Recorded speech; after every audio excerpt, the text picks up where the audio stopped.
In the bustling city of Fez, renowned for its vibrant culture and rich traditions, a henna artist named Amal inadvertently sets the internet alight with an unexpected twist on her craft.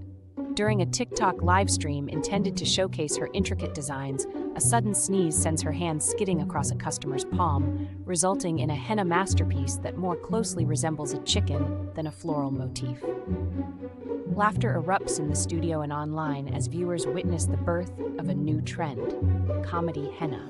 Encouraged by the response, Amal embraces the hilarity, creating a series of viral videos featuring henna mishaps, from camels with comically oversized humps to monkeys sporting sunglasses. Moroccan TikTok can't get enough, and soon, tourists flock to Fez, not just for its history, but to leave with a piece of Amal's accidental yet brilliantly funny henna art, proving that sometimes the best creations come from the most unexpected moments.